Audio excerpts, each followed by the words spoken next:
বিষয়টা হচ্ছে পাঠাগার নির্মাণ, পাঠাগারের বাজেট বৃদ্ধি। বর্তমান বাজেট যেটা আমরা দেখলাম 50,000 টাকা, এবং বিগত বছরে ছিল মাত্র 5,000 টাকা।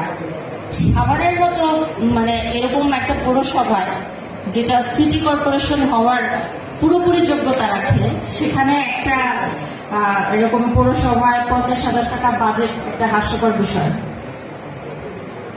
আমার পক্ষ থেকে প্রস্তাবনা থাকবে, আমি যতটুকু জানি আমাদের সাভার পৌরসভার মধ্যে মাত্র একটি পাবলিক লাইব্রেরি রয়েছে। আমার পক্ষ থেকে প্রস্তাবনা থাকবে সাভার পৌরসভার প্রতিটি ওয়ার্ডে যেন একটি করে পাবলিক লাইব্রেরি, আধুনিক পাবলিক লাইব্রেরি নির্মাণ করা হয়। জ্ঞান ভিত্তিক সাভার করতে আধুনিক সরকারি পাঠাগার নির্মাণ করা জরুরি, যা মাদক থেকে যুব সমাজকে দূরে রাখবে।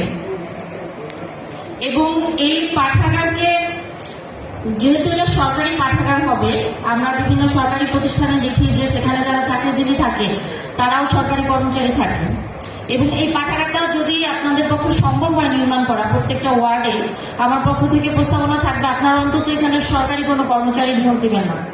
আমাদের সাভার পৌরসভার মধ্যে অনেক বেকার ছেলেপেলে আছে যারা কোয়ালিফাইড, তাদের যোগ্যতা যাচাই করে নির্ধারণ করে তাদেরকে এখানে তরুণ তরুণীদেরকে চাকরির ব্যবস্থা করে দিবেন। শিশু এবং নারীদের জন্য একটি নিরাপদ পরিবেশ করে দিবেন বই পড়ার ক্ষেত্রে।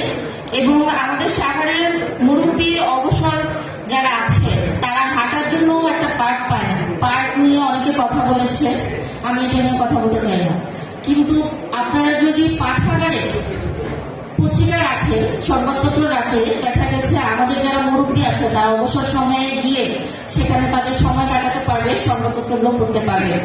এবং ক্যারিয়ার গাইডলাইনের যে বইগুলো রয়েছে আপনার তরুণ সমাজ, বেকার সমাজের জন্য, এই বইগুলো যদি আমরা রাখতে পারি, আমার মনে হয় এটা তরুণ সমাজের জন্য, আমাদের জন্য খুবই আমরা উপকৃত হব।